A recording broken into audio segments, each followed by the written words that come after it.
Hello friends, कैसे आप सब लोग। आई होप आप सब अच्छे होंगे और अच्छे से आपकी स्टडी चल रही होगी। तो आज हम बात करने वाले हैं उत्तराखंड की जनजातियों के बारे में। और उत्तराखंड की जनजाति से के जो पहले मैं 3 वीडियोस आपके साथ डिस्कस कर चुका हूं, जिसमें थारू जनजाति, भोटिया जनजाति, जौनसारी जनजाति के बारे में आपके साथ डिस्कस कर चुका हूं।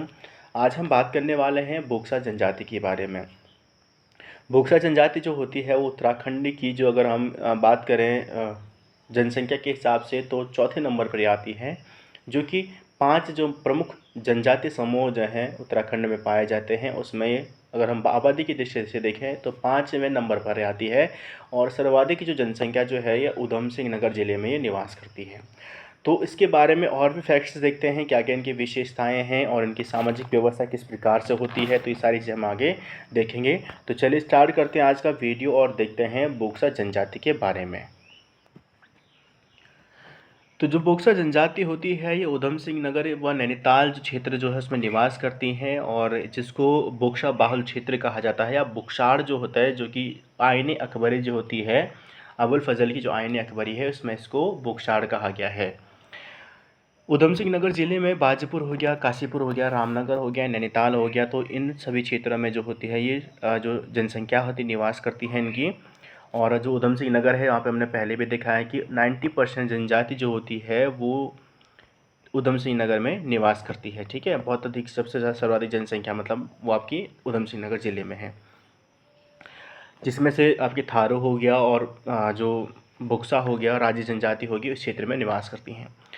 तो बोक्सा जनजाति जो होती है वो धारानगर के राजा जो थे जगतदेव के वंशज, ये खुद को कहते हैं। जो धारानगर का राजा था जगतदेव, उसके वंशज स्वयं को मानते हैं। और अंग्रेज अधिकारी जो था इलियट जो है, उसने उसके अनुसार जो है बोक्सा जो लोग होते हैं वो सर्वप्रथम चंपावत के बनबसा क्षेत्र में आकर बसे थे। तो ये कहता है कि जो लोग हैं वो सबसे पहले बनबसा क्षेत्र में आकर बसे थे। ठीक है, कौन? इलियट जो है, अंग्रेजी अधिकारी जो था इलियट। इसमें जो देहरादून ज़िले में रहने वाले बोक्सा जो होते हैं उनको मेहर बोक्सा कहा जाता है, और जो कि खुद स्वयं को पवार राजपूत मानते हैं। और जो गढ़वाल क्षेत्र, यानी कि जो बोक्सा गढ़वाल क्षेत्र के पौड़ी हो गया, कोटद्वार बाबर क्षेत्र हो गया, देहरादून के विकासनगर, सहसपुर विकास खंडों में ये निवास करते हैं। ठीक है, तो यहाँ पे जो लोग होते हैं, यानी कि जो बुक्साड़ जो क्षेत्र जो होता है आईने के बरी में, जो जहाँ पे जो बुक्सा बहाल क्षेत्र है, जहाँ पे सर्वाधिक बुक्सा लोग पाए, उसको बुक्साड़ का प्रयोग किया गया उस शब्द के लिए, इसके लिए बुक्साड़ शब्द का प्रयोग किया गया है। बुक्सर जनजाति में जो होती है बैठान विवाह प्रथा होती है। ठीक है, बैठान विवाह प्रथा इनमें पाई जाती है बुक्सा क्षेत्र में या बुक्सा लोगों में।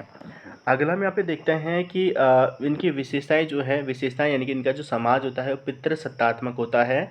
अगर इनकी दिखावी यानी कि इसके फेस की बात करें या जो दिखते कैसे हैं, तो इनका चेहरा चौड़ा होता है, चपटी नाक, होंठ पतले और छोटा कद होता है, और छोटी छोटी इनकी आँखें होती हैं।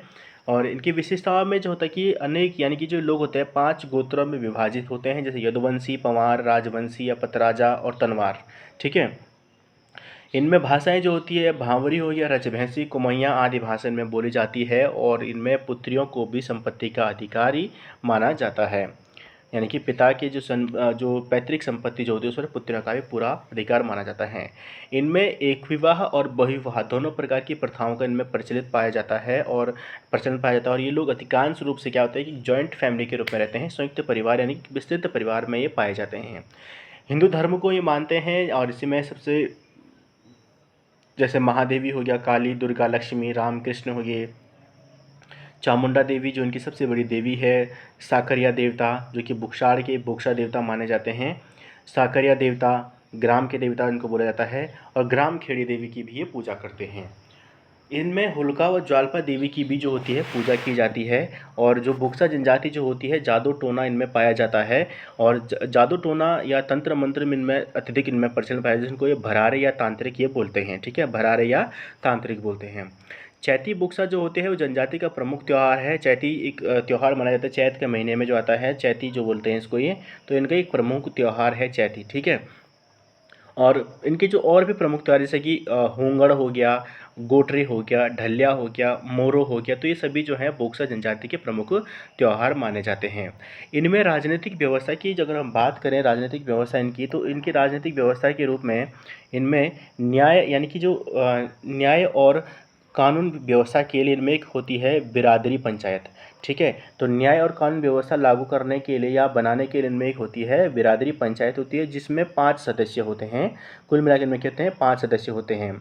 तो बिरादरी पंचायत का सबसे बड़ा अधिकारी जो होता है वो तो तखत होता है, जिसको बोला जाता है तखत होता है।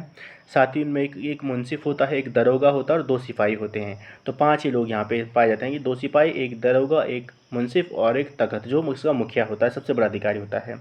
तो 5 सदस्यों की समिति होती है, जिसको बिरादरी पंचायत बोला जाता है।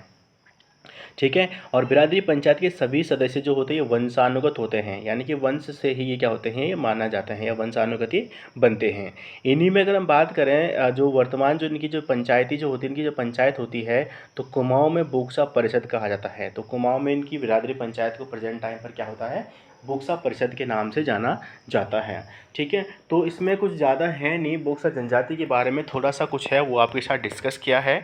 आई होप आपको वीडियो पसंद आया होगा। वीडियो पसंद आया तो लाइक शेयर ज़रूर करें और वीडियो को ज़्यादा से ज़्यादा शेयर करने की कोशिश करें, और कितना हेल्पफुल आपके लिए वीडियो है वो आप ज़रूर देखें।